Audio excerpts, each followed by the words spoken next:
Seja bem-vindo a mais um episódio do Pode Ser Franca. Esse podcast é destinado a você, empreendedor, e a você que sonha empreender também, e a nós, clientes, para sabermos o que tem de melhor no nosso mercado. E hoje, gente, temos um convidado muito especial. Ele que vai reunir aqui com a gente no assunto de hoje muita paixão e conhecimento e muita experiência. Ele é formado em engenharia da produção, um verdadeiro entusiasta da cozinha e dos esportes, e além de ser um ávido leitor, desde 2010 ele tem atuado com maestria no setor de consultoria e em 2021 fundou a Ranei Consultoria, que é uma empresa que se destaca no mercado com foco em avaliação patrimonial e imobiliária. E é com muita honra que eu recebo ele aqui hoje, Marco Unipashi. Seja muito bem-vindo, Marco. Obrigado pelo convite. Eu que agradeço de você estar aqui trazendo assuntos tão importantes.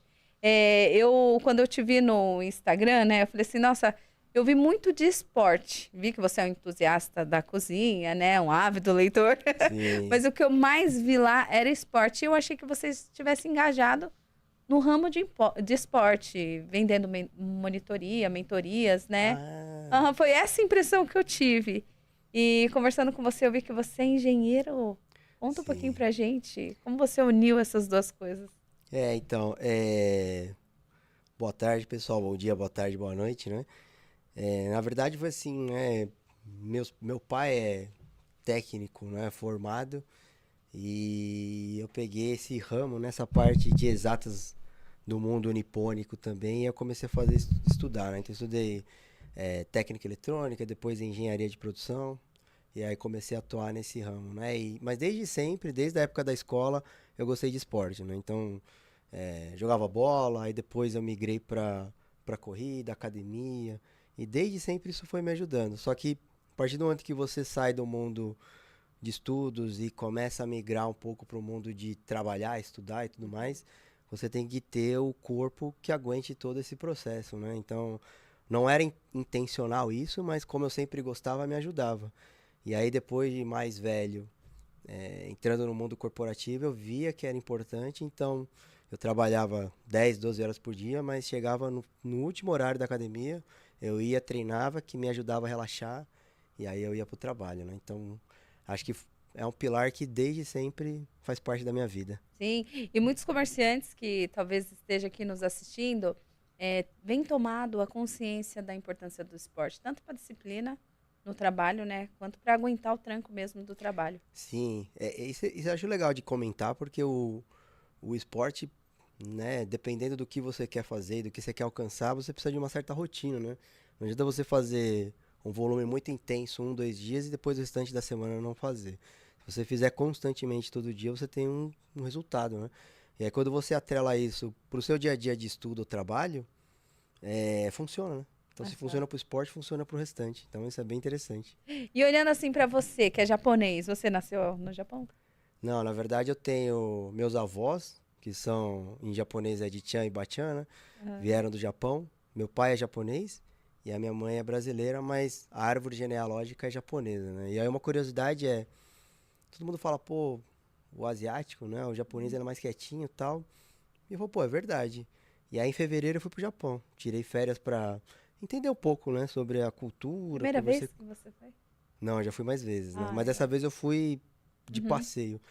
E aí quando eu fui, eu comecei a olhar um pouco a sociedade. Eu falei, cara, parece a minha família, só que a sociedade inteira. Aí você começa a falar, agora eu entendo por que eu sou desse jeito, entendeu? Então você vai trazendo as raízes da origem da sua família pra cá e você entende como você é, sabe? Então foi bem interessante. Que interessante. Isso traz mais segurança Te trouxe mais segurança? Muito. Porque, por exemplo,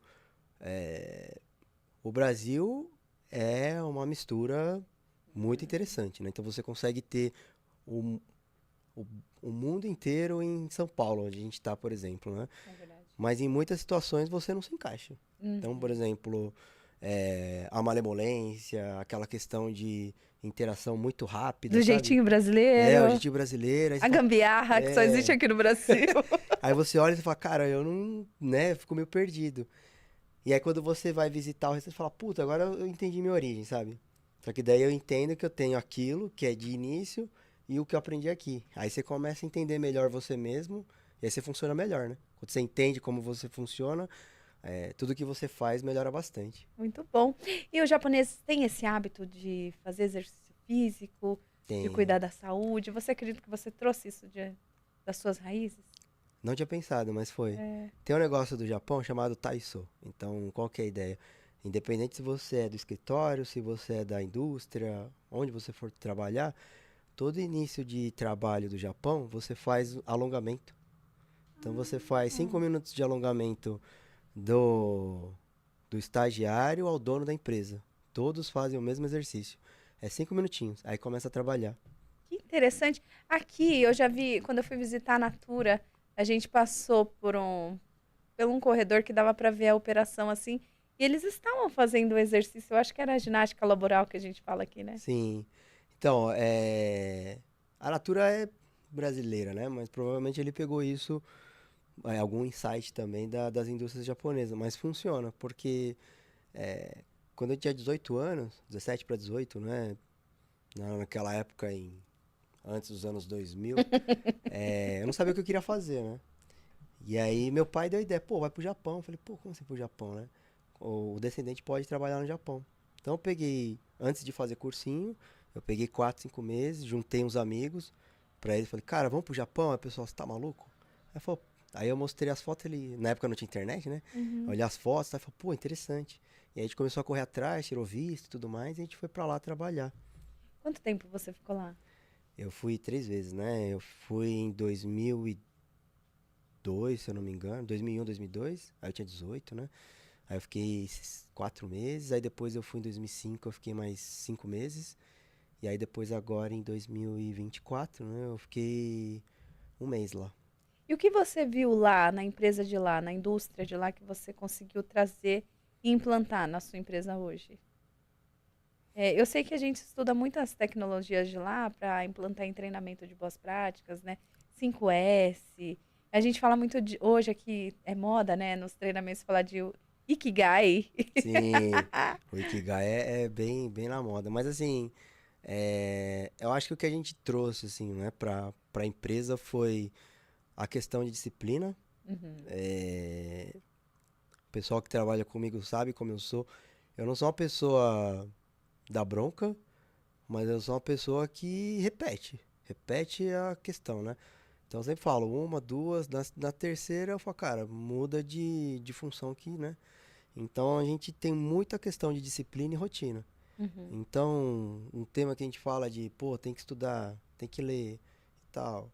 A gente coloca na agenda os temas que a gente acha importante dentro da agenda para que aquela pessoa execute. Vou dar um exemplo. Inglês. Todo mundo diz que inglês é importante. Todo mundo diz que inglês é obrigatório. Mas se você olhar, menos de 2% da sociedade brasileira fala inglês e Fluente, né? menos de 1% da sociedade brasileira fala inglês fluente. Então, assim, 1%. você pode procurar menos. Se você procurar alguém que é do mundo corporativo e coloca tem inglês avançado, desculpa, o cara É tesouro. vai travar. Então, assim, aí eu falo, como é que uma coisa dicotômica que eu falo, né? Como é que uma coisa é tão importante e ninguém sabe fazer? Como é que uma coisa é tão importante e todo mundo deixa para 10ª prioridade da vida? Então, como para mim é importante para evolução do funcionário, ou a evolução do funcionário faz a evolução da empresa, a gente colocou na agenda. Então, todo dia, início do trabalho, 30, 40 minutos, estudo inglês. E aí, toda sexta, a gente faz uma reunião de 20, 30 minutos para falar inglês. Que incrível. Então, um exemplo aqui é a Laís, que trabalha com a gente, né? Ela veio com inglês básico, intermediário, na questão de um ano, tá falando bem, já consegue mandar e-mail, já conversa com o cliente. E não é mágica, é a constância. É todo dia. Bom, você falou Então, da repetição. é a disciplina, é a rotina, e isso aí eu, sem querer, eu trouxe e funciona muito, sabe? Então a gente consegue ter uma evolução constante dentro da empresa. E aquela coisa não é 2 dias maçante, é todo dia 15 minutos. Aí se você for pegar num período de 2 meses, a sua evolução é absurda em relação aos outros, né? Nossa, eu gostei. Quais são os pilares que você tem na sua empresa, além do estudo? Tá, a gente é focado em estudo, a gente é focado em esporte, a gente é focado no desenvolvimento pessoal. Como que você implementa o esporte dentro da sua empresa? O esporte a gente implementa com gamificação. Então, eu vou dar um exemplo, tá? É, A gente combinou um dia uma brincadeira que era quem ganha e quem perde mais peso. Então, eu vou dar um exemplo, os gordinhos. Aí a gente tinha uma balança que mede gordura, né? Aí Uhum. o gordinho que perdesse mais gordura ganhava ponto. E o magrinho que ganhasse mais massa magra ganhava ponto. E aí quem ganhava desse programa que a gente fez ganhava uma viagem. Ah, mas aí fica injusto para os magrinhos, né? Porque ganhar massa magra é mais difícil, não é? Do que perder gordura. Então, mas pro gordinho deixar de comer o doce é difícil. É, boa. Então a Então gente o olhou, peso. a gente combinou a regra do jogo. Aí a gente colocou os dois e falou, ah, tá todo mundo de acordo? Assina aqui, assinou. Ai, que E legal. aí a pessoa que Olha a ganhou, importância. Tem acordo. Tá é, escrito. Eles têm que preencher algo que eles autorizam, que isso, eles isso é um concordam. negócio que a gente faz muito, que eu aprendi do corporativo, que é o quê? Qualquer coisa que você faça, registra. Boa. Registra, registra. Pô, posso sair mais cedo? Manda e-mail com todo mundo em cópia. Pô, o cliente falou que quer receber na sexta. Manda e-mail conforme conversado, tal, tal, tal, tal. Por quê? O ser humano ele tem a memória curta e mais que curta, seletiva. Então, eu não lembro, porque convém, né? Uhum. Então, se tá registrado e o cara botou ok, não tem desculpa, entendeu? Então, isso é uma outra coisa que a gente trouxe, que é, tudo tem que estar registrado. Inter- Essa era a hora que a sonoplastia tinha que colocar. Tlim. Sim. Tlim! Aí, ó. Muito bom. E aí, agora continua, da história do perder peso e ganhar massa. Como Isso. que foi? Então, aí o que que a gente foi fazendo? Além Uhum. eh, da premiação, né, que era uma viagem. Então, por exemplo, eu vou Viagem. dar, sei lá, R$ 100 pra pessoa. Uhum. Pô, quem tá fudido vai pagar a dívida, quem não sei o que ela vai guardar, mas, né, e o prêmio em si. Então a Uhum. gente deu o prêmio que era uma viagem. Uma E na época experiência, tava né? frio, a gente deu uma viagem em Campos do Jordão, que quem não conhece aqui em São Paulo é um lugar interessante de ir. Com É, tudo pago? ficou tudo pago. Aí era duas, ia ser, é dois, né? Porque daí vai o Ah, casalzinho ou a família. Mas a pessoa que ganhou tinha um namorado, foi ela e o namorado, puta experiência, sabe? que Então é uma legal. coisa legal. E aí no meio do caminho a gente fazia o quê? Era, se eu não me engano, era 3 meses o evento. Aí a cada 15 dias a gente fazia um horário de uma horinha, assim, ficava brincando, ia pesando. Aí a gente começava a olhar e falar, pô, a Gabriela perdeu. Pô, o Nipache não perdeu. Falei, pô, tem que correr. E aí isso aí ia, né, dando engajamento. E aí o legal é que o pessoal agora tá mais engajado, né? Uhum. Então eu vou dar um exemplo aqui da Nath, que trabalha com a gente, comprou tênis de corrida, aí já correu os primeiros 5 quilômetros, aí vai correr o segundo, né? Aí a Laís, que ganhou o prêmio, tá indo pra academia todo dia. Então Olha assim, aí. começou numa brincadeira e aí alguns levaram pra vida, sabe? Então isso é legal. E aí você Incentivo. vai mantendo. Aí qual que é o ponto? Nada de graça, né? Por que que eu faço isso? Porque eu quero o bem deles? Sim, Em segundo também. plano. Uhum. O primeiro plano qual que é? A melhora de performance para que todos ganhem, né? Eu penso no individual para pensar no coletivo. Então qual que é a ideia? Todo mundo melhorou a performance, acorda mais cedo, acorda mais animado, presta mais atenção, é, Trabalha não mais tem que feliz. tomar 3 litros de café para ficar acordado, sabe? Daí se não tem que tomar 3 litros de café, dorme melhor. Então assim, é um ciclo absurdamente positivo, sabe? Então isso funciona. Que legal, gostei. Olha, deu vontade de trabalhar na empresa dele. É. E aí você identifica os competitivos também, não Hã? identifica? Aquelas pessoas Sim. competitivas. Então, aí é legal. Aí qual que é o ponto, né? Dentro da nossa empresa, a gente mapeia muito perfil, né? Então, por exemplo, Aham. tem aquela pessoa que é mais comercial, aquela pessoa que é mais técnica, aquela pessoa que é mais tímida. E aí, para cada tipo de pessoa, a gente vai dando aquele totozinho para melhorar. Então, por exemplo, pô, a Gabriela é mais comunicativa. Não preciso, né? Aí falou, Gabriela, ajuda lá o José ou a Maria que é travado. Então, a sua leveza contra o que é pesar dele, na média melhora, sabe? Então, É o aí, por exemplo, sinergismo, né? hã? É o sinergismo, né? É, essa sinergia na junção, quando você consegue enxergar o melhor de cada um e ir conectando, a sua média sobe. A sua base, a sua linha de base sobe. Aham. Aí é absurdo, né? E uma coisa quem faz isso é a Amazon. Então, se a Amazon faz, não deve ser ruim, né? Então, a gente... Modelagem, né, gente? Ó, fica a dica aí. É, modelagem mental, gente. Eu vi em algum lugar existe a verdade absoluta. Qualquer ideia, né? Essencialismo. Por exemplo, aqui tem um podcast, aí tem milhares de podcasts. Um fala de um tema, outro de outro. Mas existe um fim, um ponto, né? Uma linha de raciocínio igual, que repassar conhecimento, conversar, né? Então, quando você começa a entender dentro da modelagem mental de todo mundo, se o cara vende sorvete, ou vende livro, ou faz podcast dentro do empreendedorismo, né? Você vai ver que existem verdades em comum de todos. Aí, quando você começa a enxergar essa verdade, aí fica muito mais fácil de você copiar a modelagem mental, né? É incrível isso. Tem aquela frase famosa, né? Da natureza. Tá, nada se cria, tudo se Tudo copia. se copia e E é melhora. tudo padrão, né? Sim, Muito bom. E a sua empresa? A Anei. O tá. que ela faz? O que vocês entregam? Qual é o serviço que você entrega aí? O empreendedor que está nos assistindo, qual é a solução que você oferece para ele? Ah, legal. Bom, pessoal, o que a gente faz a Raney Consultoria, ela entrega tudo relacionado à gestão de ativo fixo, tá? Imobilizado. Então, qual que é o tema? A gente faz desde a concepção, aquisição de um bem até o descarte, tá? Então, dentro desse mundo, o que que você vai ter?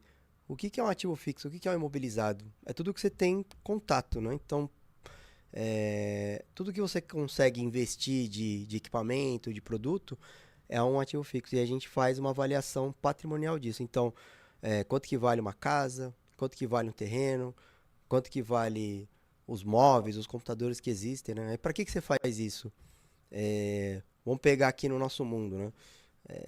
Você aí que pegou um empréstimo imobiliário, provavelmente veio um cara técnico, avaliou a casa para dizer vale 200, 300 mil reais, para que o banco emprestasse o dinheiro. Você que pegou um carro consignado ou também pegou empréstimo, vem um cara para analisar quanto que vale o veículo para te dar um empréstimo, tá?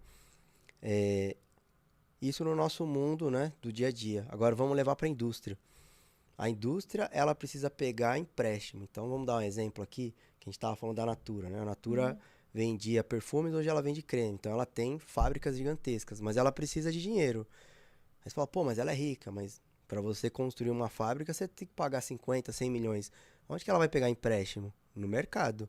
Aí o mercado fala, o que que você me dá de garantia se você não me pagar, se você me der calote? Aí eu falar, eu boto a minha indústria em garantia. Né? Então, o que que tem na indústria? Tem o terreno, tem o galpão, que seria a nossa casa, e tem os equipamentos internos, seria cadeira, mesa, computador nosso. Lá são as máquinas que produzem aqueles produtos.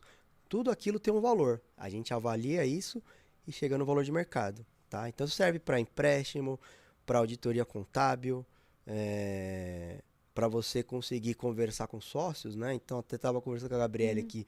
Imagina que a Gabriele chega e fala assim, eu trouxe um sócio que vai me ajudar com equipamentos de podcast. Aí o cara fala, pô, tudo vale 20 mil reais. Aí ela não tem conhecimento. Ela fala, pô, será que vale 20 mil reais? Aí eu avalio tudo para dizer, ó, os equipamentos valem 10 mil ou 20 mil. Em cima disso, é possível tomar decisão, né? Então, essa é a parte de valor de mercado. Além disso, a gente faz um outro tema que é mapeamento de processos, tá? Então, o que é mapear processos? Como é que funciona o podcast? Chega o convidado, conversa com a pessoa que vai entrevistar, aí tem a turma aqui do fundo que vocês não estão vendo que faz o briefing, faz toda a parte de tecnologia e a gente começa, tá? Isso tudo, Você desenha tudo isso? eu desenho tudo isso. Por Que quê? interessante. Se acontecer alguma coisa com você e vier um outro entrevistador, ela já tem todo o fluxo de processo. Nossa, para treinar, então, é uma belezinha. E aí é muito fácil, entendeu? Então, aí você que é empreendedor, que é menor, aí você vai falar, pô, eu não posso demitir o Nipache porque só ele sabe. Se você pegar o Nipache e mandar desenhar o processo, você consegue substituir o funcionário e manter a operação, entendeu? Então, isso é muito importante. E nada melhor do que o próprio colaborador ali desenhar o processo passo a passo do que ele faz, sendo orientado, claro, por uma empresa que faz o que você faz, para colocar todos os detalhes ali, né? Exato. E aí o último ponto que a gente faz é inventário físico de ativos e estoque. Para que é feito o inventário? Para quem não conhece, inventário é contar. Literalmente contar a A parte quantidade chata de que coisa. ninguém quer fazer, né? Exato. Por ser chato, as pessoas negligenciam de forma qualitativa de como fazer o levantamento. Então, eu vou dar um exemplo. Você vai levantar um estoque de perfumes, certo? Você tem 2.000 perfumes. Se você levantar errado, em vez de levantar 2.000, você levantou em 1.900, são 100 frascos a R$ 200, é muito dinheiro.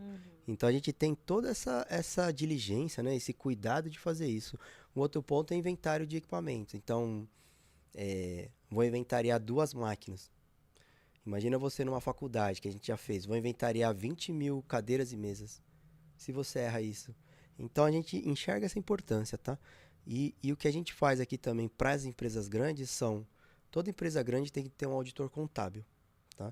Esse auditor contábil, ele basicamente vai verificar se o que você está falando é verdade dentro do mundo da contabilidade. Então, entrou dinheiro, saiu dinheiro como? Pagando imposto, salário, funcionários, lá. Entra dinheiro, sai dinheiro. Se sobrar é lucro, se faltar prejuízo.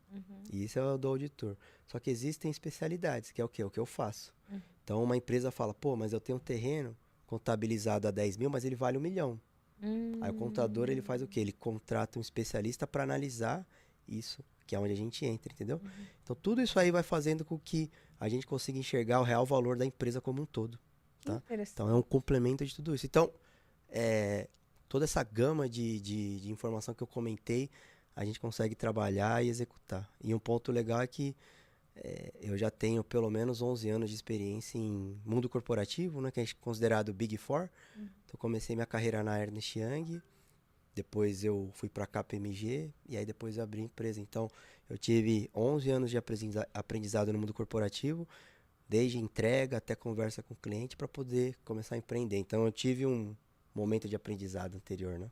E o que te fez sair do corporativo para empreender no seu próprio negócio? Tá. Essa pergunta que eu acho que não pode faltar, né? Porque sempre tem um clímax ali da história que te faz tomar essa decisão. Eu acho que eu não fujo da média.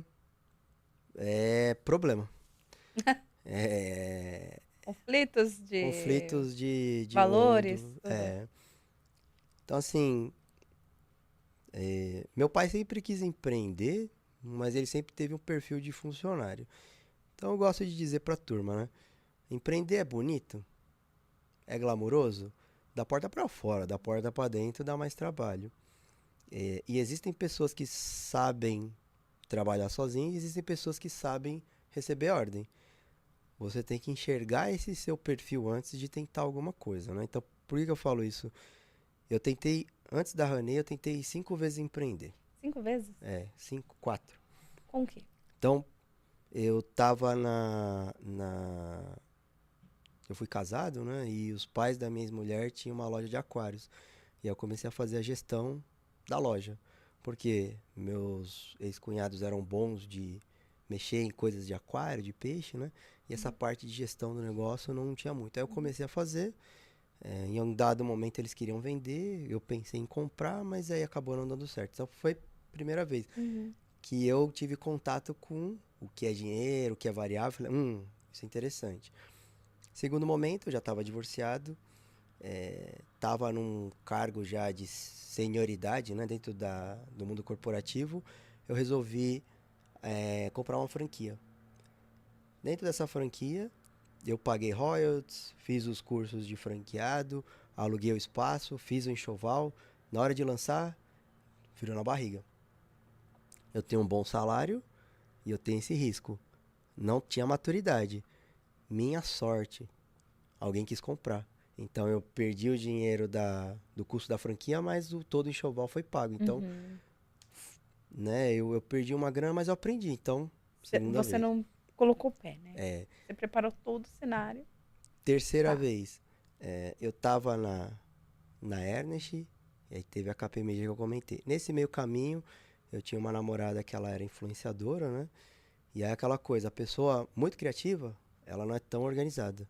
E eu era mais organizado. Então a gente teve um tempo... um casamento perfeito. A gente teve o tempo de fazer isso e tudo mais, só que juntou amor e negócio no meu caso e não deu muito certo. Uhum. E aí eu acabei saindo. Aí eu entrei na KPMG. E na KPMG tiveram essa questão, né? De conflitos de interesse, em que chegou um dado momento em que você já está num topo, né? Que muda de um cargo para outro, que era muito estratégico, e tiveram algumas conversas, e eu falei, putz, só que nesse meio caminho eu já estava negociando com uma pessoa que trabalhou na KPMG também, precisava de um sócio para empreender, né? Então, ele já estava rodando, ele precisava dos meus conhecimentos para um outro tema.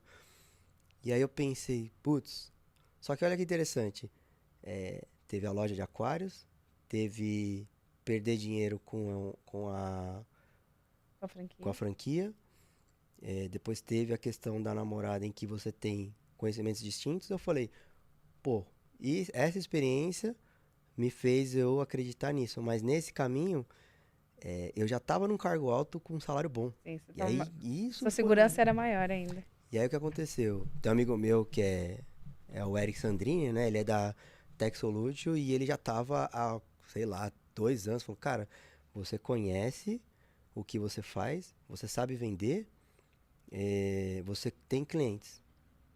O que você tá fazendo aí? E ele ficava falando o tempo inteiro. Só que, e eu fui absorvendo, né? Mas eu falei, cara, ainda eu tenho conforto versus o risco. Uhum. Só que quando teve o conflito e ele falou disso e disso, aí eu juntei. Aí o que eu fiz, pessoal? Um ponto importante, eu tinha a caixa. O que é o caixa? Eu tinha um dinheiro guardado que me bancava por um ano, mais ou menos, né? O que é se bancar um ano? Pagar aluguel, escola dos filhos, pagar comida, né? Tudo que é o seu dia a dia por 12 meses.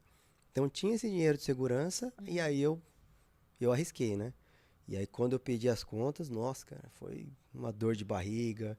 Aí quando a pessoa aceita, bate arrependimento. Uhum. E aí nesse meio do caminho tinham alguns diretores que gostavam de mim, né? Que falavam, cara, você tem certeza? A gente pode rever seu contrato, pode mudar. Só que eu falei, não, cara, se eu der pra trás. Você já tinha pegado a fila da montanha-russa. Aí eu falei, agora já Era. tava lá em cima, Não só tinha como descer. desistir. E aí eu consegui passar, sabe? Então, é o que a Gabriele comentou, tá? Você tá subindo a montanha. Na hora que desce, só solta. É. Só que é difícil. Eu falo pra todo mundo, cara. Você pode ser rico, pode ser pobre, já pode ter empreendido diversas vezes, mas essa tomada de decisão de você tava indo reto, virar pra direita ou pra esquerda, é difícil, cara. Todo mundo que eu converso é muito complicado. Mas quem consegue passar e tem a consciência do que tem que fazer, se trabalhar bastante, você colhe os frutos, né? Com certeza. Eu admiro tanto isso em você. É o seu lado analítico e estável. Você só toma decisão a partir do momento que você tem as informações necessárias que seu cérebro precisa para dar o segundo passo. Isso é legal. Isso é da sua cultura japonesa? Porque a gente vê que os brasileiros, eles vão se aventurar assim, sem tanta informação, às vezes até negligenciam informação para já entrar no negócio. Para depois falar assim, aquela memória seletiva, sabe? Sim. Eu não sabia, mas já sabia, só que não quer ouvir, só pula de cabeça. E os japoneses eu vejo que já tem uma paciência, já estuda mais, já toma decisão baseada em fatos. É isso mesmo? É do japonês ou é seu isso? Eu acho que é do asiático, mas é muito da minha família, né? Volto a dizer, meu pai, ele é nerdaço de matemática. E aí você vai aprendendo. Pra vocês terem uma ideia, tinha um negócio chamado Soroban, que era um brinquedinho japonês, e aí você, né, fala, quanto que é 1 mais 1? Aí você puxa a pecinha, 1 mais 1, você soma, dá 2. Então eram umas brincadeiras já de lógica. Então acho que desde a infância a gente aprende a esse lado de exatas, né? Aqui no Brasil isso é chamado de ábaco, né? É ábaco, desculpa. É Suruba é isso. outra. É o ábaco. É. E a gente brincava com isso, sabe? Então era uma coisa que a gente tava criancinha, os pais davam, ficavam os primos brincando com isso. E é super interessante. Eu aprendi no Supera. Inclusive o Supera foi um dos nossos primeiros parceiros aqui do Pode Ser Franca. Eles trazem todo esse conhecimento do Japão para trabalhar o cérebro. É muito legal. E aí tem aquela coisa, né? O japonês ele é mais introvertido. Então, ele é mais quietinho. Então, ele acaba sendo mais analítico, ele acaba sendo mais observador. Uhum. E aí, uma coisa que meus pais sempre ensinaram é: gaste menos do que você ganha. É básico, né? Só que a gente não faz isso. Ah, então, na teoria. Mas na prática, vendo todo mundo, não é. Então, sempre foi assim. Então, se eu ganhava 10 mil, eu tinha que guardar um tanto. Se de repente eu ganhava 10 mil, cai para 5 mil, se vira para gastar 4 mil, sabe? Então, eu sempre tive isso. Então, eu nunca tive nenhuma dívida mirabolante, né? Que fosse impossível em pagar. Eu sempre, qualquer coisa que eu tomasse de dívida, eu já pensava quanto tempo que eu precisava para pagar. Então, essa coisa analítica já veio, acho que desde criança. Então, mesmo que eu tomo risco, eu fico pensando em um monte de cenários, né? Pô, se eu não conseguir pagar a Gabriele, então eu tenho que falar com o João. Mas se eu pagar o João e pagar a Gabriele, como é que eu vou pagar o João? E aí eu fico pensando até eu achar um cenário que eu fico mais tranquilo, sabe? Eu falar, é arriscado ainda, mas se der algum problema, sei lá, eu peço ajuda de alguém, mas Você o tinha risco um já ano foi de menor. caixa. Você tinha um ano de caixa. É, Na pandemia, a gente viu muitas empresas fecharem por não ter o dinheiro para pagar a janta do mesmo então. dia. E isso, mas isso eu acho assim, quem não estava preparado, que quebrou, mas é resiliente, aprendeu. Uhum. E quem não estava preparado e quebrou e não voltou, é porque de repente já queria mudar daquilo, sabe? Então, eu acho que foi uma seleção natural também de empreendedores, tá? Sim. Então, eu penso muito nisso. Então, quem conseguiu sair da outra ponta saiu mais forte. Da mesma forma que a gente comentou, né? Tava no conforto do CLT e eu migrei para o empreendedorismo, eu saí daquele Uhum. problema. Veio uma onda, né? Então, pô, você conseguiu passar a onda, você tá bem. Então, acho que aconteceu a mesma coisa com esses empreendedores. O empreendedorismo, pessoal, por mais que, né, eu volto a dizer, parece ser glamuroso, mas você tem que manter sempre e ir ajustando uma coisa. Mas se você tá correndo para pagar o mês seguinte, você tá sendo funcionário de você mesmo, né? Então, acho que isso vai mudando também a cabeça do empreendedor para isso. Então, tem essa visão. O Japão já está mais à frente, né? Quando a gente vai estudar empreendedorismo, a gente busca informações e alguma das informações que eu li já é que os japoneses, eles pensam muito antes de abrir empresa. Eles estudam, faz todo o estudo, né? O brasileiro aprende a fazer isso, mas na prática mesmo não é bem assim. Mas é que assim, não é comparável, tá? É a mesma coisa você comparar, sei lá, uma moto e um carro. A moto e o carro vão para frente, mas a engrenagem é toda diferente. A sociedade japonesa é Entendi. diferente. Eu gosto de dar um exemplo que eu falo para todo mundo. Quantos anos tem o Brasil? 524. 524, certo? De nascença. Uhum. Mas se você for pensar bem como sociedade, ele deve ter uns 300 anos, concorda? Você teve Ah, 100 sei, até anos. estruturar tudo. Aí veio Trocou colonização, isso, tal. trocou aquilo. Até você ter a sociedade brasileira, uns 300, mais ou menos. Novinho, né? O Japão é milenar. Hum. Então, se você pega a história do Japão, teve a Era Meiji, né? E depois teve as antigas, que agora eu esqueci o nome, mas que eu fui fazer as visitas, você tinha impérios. Esses impérios duravam centenas de anos. Então, de uma família para outra, são centenas de anos. Uau. Então, você tem, né, conhecimentos passando de um para outro. Eles tiveram a época em que tinham muitos samurais. Aí depois que conseguiu unificar o Japão inteiro, você vai pegar um monte de guerreiro e falar, o que você vai fazer com esse monte de guerreiro? E aí teve uma mudança. Aí depois teve a bomba nuclear. Então você teve vários marcos que fizeram tornar o que é o Japão. O, vou dizer, o Japão teve bomba atômica, o Japão tem terremoto, o Japão tem neve, o Japão é uma ilha, o Japão teve impérios, iniciou o budismo 1000 anos atrás. Aí você vai pegar o Brasil. Ninguém morre de frio ou de calor porque a temperatura é gostosa, não tem terremoto. Teve a descoberta do Brasil, mas a gente não teve uma guerra efetiva, né? Que Foram pegou o batalhas. mundo inteiro, o Brasil inteiro. Uhum. Você tinha a Farroupilha lá no sul, Eram você teve alguns pontuais, né? pontos focais, mas você não teve algo que unificasse o povo.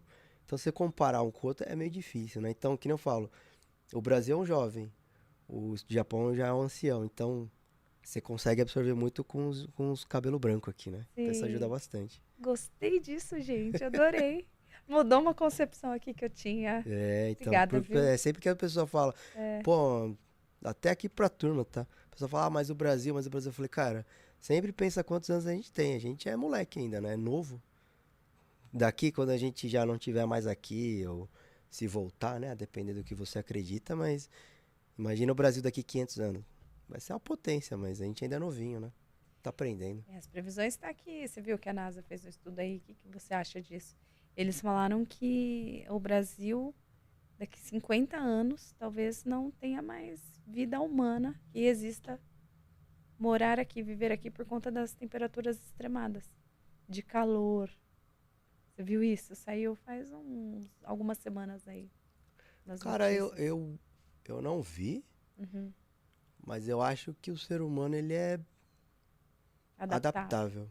Então, assim, a mesma ideia do empreendedorismo no meio da pandemia vai ter a gestão de tudo em relação ao mundo, né? Sim, tem gente que vai ficar, infelizmente, mas tem gente que vai sobreviver. Quem sobreviver vai melhorar e vai evoluir. É o mais forte, a sociedade. Né? Então é aquela coisa. Darwin, né? Fica os mais fracos, evolui os mais fortes. E é a lei da natureza, não tem muito o que fazer. É a lei da natureza, é verdade. Gostei, viu? Agora eu quero saber de uma coisa. Entre Brasil e Japão, que lugar você... Claro que eu sei que você já escolheu o Brasil, né? Mas se fosse uma opção morar no Japão, você iria? Não. Eu já viajei pra muitos lugares, tá? Aí uma dica pra galera, tá? Junta 10% do seu salário, guarda e vai viajar pra algum lugar. Todo ano, todo ano. Desde os 18 eu viajo pra algum lugar todo ano. E eu conheço algum lugar todo ano. E não precisa ser fora do Brasil, tá? Chapada dos Veadeiros. Nossa, incrível. Lençóis Maranhenses. Nossa, minha mãe foi alguns meses atrás, fantástico. Goiás ali, na região também tem lugares incríveis. E às vezes a gente só conhece o seu estado, né? Quando você vai viajar ao vizinho. Um exemplo que é legal é Estrada Real. É na época em que a família real escoava o ouro do Brasil para Portugal. Ele pega Minas, né? Minas. Aí ele vai descendo, aí passa Minas inteiro e vai até Paraty, que é no Rio. E no Porto do Rio ele escoava para Portugal. E aí você tem até um passaporte, né, para você fazer isso. Mas se você pegar todas as cidades, todas as construções são muito parecidas, que é da mesma época. E todas as igrejas, naquela época que era a igreja católica, você tinha um barão investindo dinheiro e você tinha a plaquinha daquele cara. Então, aonde o barão passava, tinha a plaquinha dele, da família tal, que ele comprava, né, pra ir pro céu e tudo mais. Então, assim, o que eu queria falar é o quê? Quanto mais você viaja, e mais velho você vai ficando, né, mais você vai vendo que o seu país é muito bom, entendeu? Então, de todos os lugares, você escolheria o Brasil. Sabe aquela coisa? A grama do vizinho é mais bonita até você chegar perto e ver que falta cortar, parar. O Brasil tem muitos defeitos, mas basicamente é gestão de pessoas. Mas assim, volto a dizer, né? Aquilo que eu comentei do Japão, das dificuldades, aqui não tem. Aqui ninguém morre de frio, ninguém morre de calor. Tem praias incríveis. As pessoas são muito legais. Então, você viaja, qualquer lugar que você vai do Brasil, todo mundo é muito receptivo. E a comida é muito boa, entendeu? E aqui você tem essa questão do jeitinho brasileiro, que a gente fala pejorativo, ele é bom também. Então a gente consegue se adequar a muita situação, entendeu? Putz, vamos lá. Vamos cantar parabéns. Puta, não tem a vela. Vamos fazer um não sei o que lá. E a gente Alguém acende o isqueiro. E inventa na hora, entendeu? Mas se você pegar um americano, ele fica travado, entendeu? Porque é um processo. No Japão também. Então o que eu quero dizer? Aqui a gente tem muita liberdade e muita criatividade. No Japão, por mais que seja organizado, ele é muito organizado. Então você não pode também sair um pouco do regime deles, da regra. Pode nem chegar atrasado, né? Então não pode. Em nenhum lugar. Entendeu? Então imagina você fazendo isso com o nosso jeito brasileiro de é legal chegar atrasado, entendeu? Aí você se adequar a isso. Então, que nem eu falo, hoje, né, já conhecendo bastante lugares, o Brasil é um ótimo lugar para se viver. Eu acho que eu não mudaria, não. Muito bem. E quando o assunto é cozinha, você prefere, você é um entusiasta da cozinha, né? Qual é o seu prato favorito e o que você gosta de cozinhar? Comida japonesa? Não, comida japonesa eu gosto de comer. Mas, olha que interessante, eu sempre me virei, né? Já comecei desde cedo a morar fora, da casa dos meus pais, né? E aí, beleza, fazia o arroz e feijão, normal. Só que na pandemia, o que aconteceu? Eu fiquei um ano comendo comida vegetariana. Hum, Porque veio a pandemia, aí falou, pô, por que veio a pandemia? Aí você começa a ver aqueles documentários de salve os animais, aham. vaquinha, Você assistiu galinha, aquele da peixinho. Xuxa? Da Ela Xuxa? fez um documentário incrível, viu? Ah, é? É algo assim que a gente está colocando o país, o mundo em extinção pelo que a gente come. É Então, interessante. eu tenho umas visões interessantes sobre isso. Uhum. Mas naquela época lá, falei, pô, vou parar de comer bichinho. Aí, só que pra você deixar de comer bichinho, você tem que ser muito bom em cozinhar, porque se você comer Tem que planta, suprir aquilo, né? é difícil, né? Você tem que ter tempero. E é aí que eu aprendi a cozinhar, entendeu? Então, como é que você faz um legume, como é que você faz aquilo, como é que você mistura. E aí que eu comecei a olhar muito Google e tal, e fui aprendendo, entendeu? E aí nisso foi me ajudando. Só que daí passou-se um ano, né? Eu comecei a estudar um pouco melhor sobre isso. Falei, cara, uma andorinha não faz verão, né? E eu falei, não faz sentido. Aí eu voltei a comer carne. Só que o vegetarianismo me ajudou a entender temperos. Aí o temperos me ajudou a fazer comidas mais gostosas, entendeu? Aí hoje em dia o que eu gosto de fazer bastante é peixe, né? Coisa Uhum. de assados e pasta, né? Macarronada, alguma coisa assim, que eu faço bastante. E aí você vai sempre pegando, pô, se eu botar aqui um pouco mais de alho, um pouco mais de tempero, aí eu vou mudando e vai surgindo umas coisas interessantes. Só que é uma coisa que é terapêutica pra mim também, né? Tem gente que fala, eu não gosto de cozinhar. Aí eu abro uma cervejinha, alguma coisa, ligo o som, aí eu vou cozinhando. Aí foi 1h30 que eu tô cozinhando, mas pra mim é uma coisa relaxante, sabe? Uhum. Você entra Então no flow, né? eu entro no flow, a questão do flow, e aí eu vou relaxando e vai me ajudando. É isso o esporte, né? Esses dois são coisas que o pessoal faz o meditação. A minha Uhum. meditação são essas duas coisas. Muito bom. E o livro? Que tipo de leitura você gosta? Você é aquele que lê 10 livros por mês? Porque tem aquelas Não, pessoas que lêem muito. Eu não sei como consegue armazenar tanta informação. não, não sei como é que trabalha, né? Então. 10 É livros por. verdade, Não pô. dá. Aí eu demoro 40 minutos pra ler 10 páginas. É. Não, mas eu sou 40 desse. minutos é uma hora, porque eu volto um pouquinho, É. entender. Então, na verdade, eu leio em média um livro por mês, tá? Uhum. Então, o que que eu faço? Todo dia de manhã eu acordo e aí eu leio 30, 40 minutos e aí eu faço minhas coisas, sabe? Mas eu já deixo na agenda. Lembra o negócio da agenda? Eu já deixo na Sim. agenda. Você Aí, faz os rotineiros. o que que eu aprendi? O que que eu descobri de mim, né? Eu comecei a ler de noite. Aí de noite as vistas embaçavam assim. Eu falei, cara, a idade chegou, né? Vou ter que usar óculos. Aí eu falei, eu tinha procurado médico, né? Pra fazer os exames e tudo mais. Só que aí de manhã, um belo dia, eu falei, deixa eu pegar o livro pra ler. Cara, tudo perfeito. Eu falei, nossa, então era o cansaço. Aí eu peguei de manhã pra mim funciona. Só que também o que que eu descobri? É 30, 40 minutos. Se eu começar a ver 1 hora, eu já quero olhar o WhatsApp, eu quero ver se alguém tá me procurando pra trabalhar. Então não funciona. Então pra mim 30, 40 minutos é o ótimo.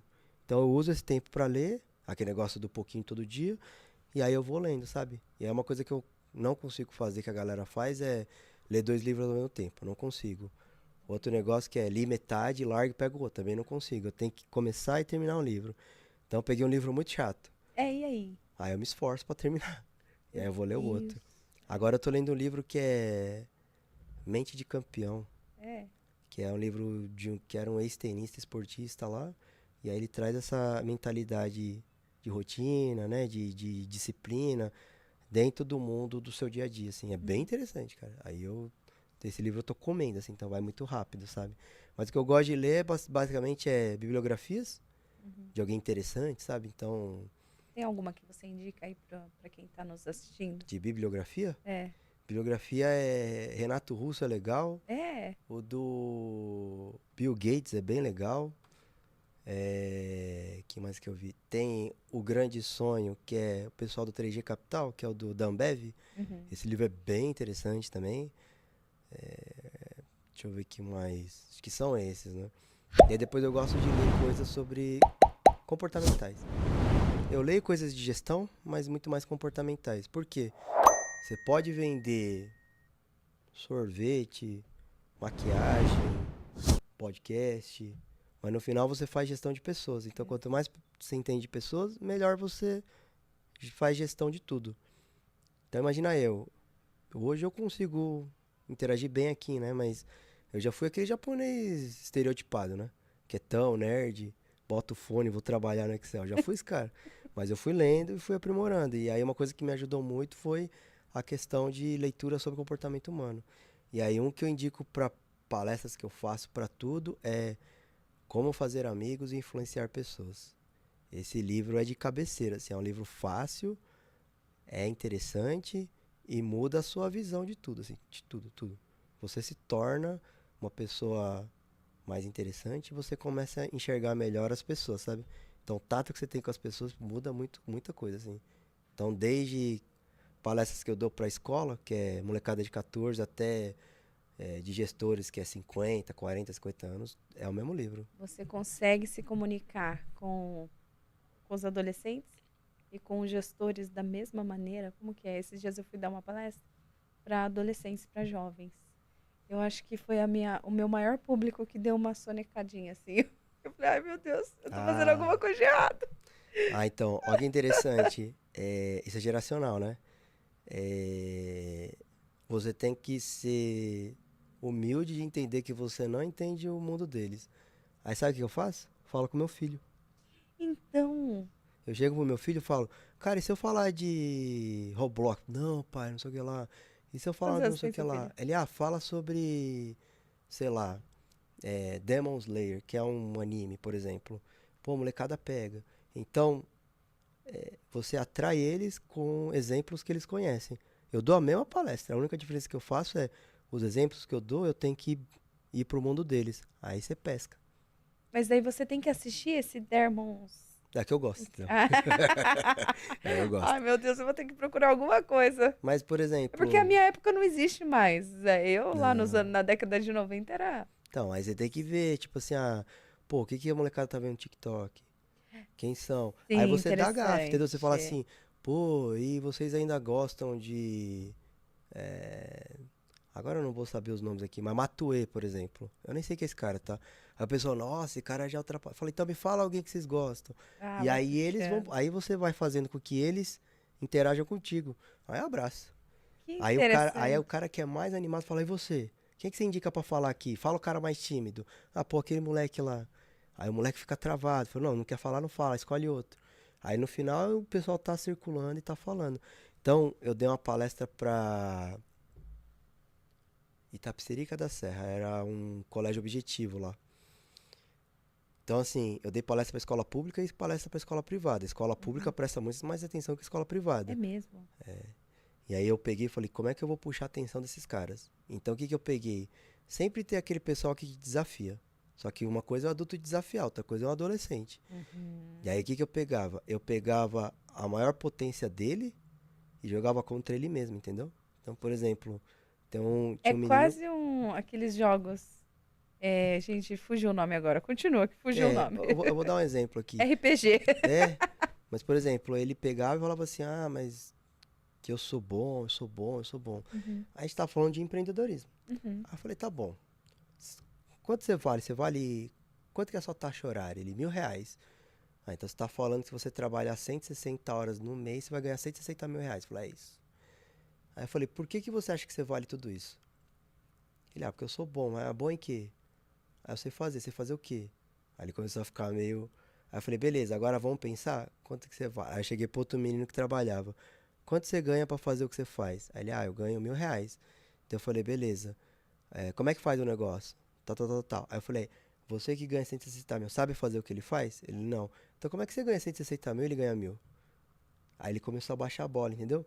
E a galera começou a zoar ele. Aí eu falei, eu tô brincando tal, mas esse menino começou a vir pra brincadeira, mas você vai fazendo isso, entendeu? Você vai destoando. No que você faz isso, todo mundo presta atenção em você, entendeu? Que interessante. Então, eu tenho essa habilidade de é, é, ler a pessoa e eu fazer uma conexão com aquela pessoa, entendeu? Isso eu sou muito bom. Aham. E aí eu uso muito isso para fazer gestão de tudo, entendeu? Eu não sou um cara tão técnico de executar, mas Uhum. eu consigo colocar peças que são boas naqueles temas pra gente entregar um negócio muito bom, sabe? Que Então isso eu interessante. trago pra palestra. Na hora que eu trago pra palestra, o pessoal adora. Aí fica um negócio muito legal. Que incrível. E dá pra desenvolver essa habilidade? Dá. Eu lembro que eu falei, eu era o nerdola lá, eu era o cara quieto que ficava no computador com fone. Vinha alguém bater, eu fazia assim. E aí também, aí aquela coisa, né? Eu sempre sou grato a quem me ensinou. Tinha o André Yamaguchi, ele deu uma palestra na Ernst. E esse cara, ele era um japonês também, que ele ensinava a você fazer apresentações em público. Uhum. Então ele ensinou como é que é o movimento, como é que eu ando, como é que eu puxo a atenção. E aquilo eu falei, pô, um japonês falando disso e ele fala bem, eu falei, É vou. possível. E aí aí sabe aqueles cursos que era, ele grava o primeiro dia e grava o último dia. E Uhum. dá uma diferença. Então eu fiquei durante, sei lá, vou chutar aqui, 20 apresentações pensando no que ele falava, o André falou isso. Aí tá. E aí uma hora se tornou natural, entendeu? Que Então legal. tudo você aprende, cara. E é treino, né? É treino. Ninguém aprende a ser empreendedor. Ninguém aprende a ser dono. Por exemplo, se alguém pegar pra mim e falar, vai fazer o lanche do McDonald's, eu não vou saber. Uhum. Mas se você fizer, você vai aprender, entendeu? Então tudo eu acho que dá pra aprender. Inclusive aqui em Alphaville tem a Universidade do Hambúrguer. Ah, é? É muito incrível aqui é um pouquinho aqui Ah, perto. dá pra visitar? Eu não sei, eu acho que sim. Ah, vou dar uma olhada, É cara. bem legal. Procura na internet depois. É, então, aí dá. Então, tem faculdade do É hambúrguer, a entendeu? Faculdade do Hambúrguer. E aí eu falo assim, é, uma coisa que eu gosto de falar, né? Que nem você trabalhava num negócio e arriscou e tá fazendo podcast. Aí se você pegar o primeiro que você fez versus o que você tá fazendo hoje, você melhorou absurdamente. Aí você fala, eu posso melhorar muito, mas se você olhar o seu primeiro, você fala, meu Deus, o que era É, aquilo? Aí você pega hoje, melhorei. então você É. melhorou. Então eu acho que tudo é aprendizado. E aí aquela coisa que eu falo, eu não consigo aprender. Eu falei, cara, o YouTube tem tudo. Tem. Eu não sei fazer o YouTube. Tem o TikTok. Eu não gosto do TikTok. Tem o Google. Eu não gosto do Google. Tem o inteligência artificial. Tem o chat GPT. Eu não gosto. Falei, paciência, amigo. Então vai dormir. Vai dormir. É, e, Vai tipo, aprender a ganhar dinheiro dormindo. aí é, entendeu? Mas assim, você tem muita coisa de graça. Mas que nem eu falo, eu sou um cara que é, aprendo muito com os livros. E aprendo Uhum. muito com cursos. Cursos, assim, dinâmicos, né? Um dia, 2 dias. Agora, um curso de 6 meses, aí eu já não consigo mais, porque eu sou meio imperativo, né? Então, começa a me cansar. Se passou muito tempo, aí eu fico meio. Aí eu perco o Entrar no interesse, né? tédio, né? Agora, 2 dias ou uma semana é uma coisa que é intenso. Aí você aprende muita coisa. E aí depois, no seu tempo, você vai desenvolvendo cada pilar que você aprendeu, sabe? Muito bom. E agora, Marco, para finalizar, nossa, foi muito legal, viu? Obrigado. Você conseguiu falar de tudo de forma muito clara. Gostei. Já dá curso disso?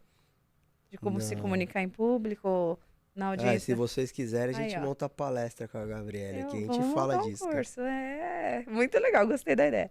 Ó, eu vejo que no seu Instagram, como eu já falei, tem muito sobre esporte. Eu queria que você falasse suas principais conquistas no esporte. Legal. É, tem duas formas de pensar sobre conquista. A primeira, a minha empresa tá evoluindo numa coisa absurda e boa parte disso, ou metade disso, vai. Como são 3 pilares, 1/3 disso é por conta do esporte, tá? Então, o esporte fez com que a nossa empresa quase que triplicasse em 3 anos, tá? Então isso é legal. Agora, dentro do meu mundo do esporte, eu sempre fui um cara que praticou o básico, academia, corrida, tal, e ia fazendo para manter o corpo, né? Que nem eu falo, olhar no espelho e se achar bonito. Aí eu comecei a fazer o CrossFit, fiz 4 anos, e aí depois eu cansei, e aí depois, dentro do meu mundo, eu comecei a correr de novo. Que corrida, galera, quem não faz nada, compra um tênis, aí você vai andar, depois você vai trotar, depois você vai correr, e não gasta dinheiro. O tênis é caro. Compra um tênis de R$ 300, parcela em 10 vezes, dá R$ 30 por mês, né? Então, não tem tanta desculpa assim. Então, eu voltei a correr. E aí tem um amigo meu, que é o Luiz Dib, né? Então, ele é um amigo nosso, que ele é triatleta. Hum. E aí, antes da pandemia, ele falava assim, cara, vamos fazer uma meia maratona. Eu falei, cara, eu só corro 10. Aí ele falou, pô, mas você consegue. Ele falou, faz o de 15. Aí eu fiz o de 15 e consegui. Faz o de 21. Aí a gente conseguiu. Só Meia que ele me maratona é desafiou. quanto? Hã? Meia maratona é quanto? 21 quilômetros. E aí, assim, consegui, né? Então foi um desafio. Alguém fala, pô, você não consegue? Eu falei, beleza. Aí chegou do 21 e falou, vamos fazer 42. Aí eu falei, pô, mas do 21 pro 42 é o dobro. Eu falei, pô, você não consegue? Eu falei, vou conseguir. Um grande abraço pra você e até o próximo Pode Ser Franca. Tchau!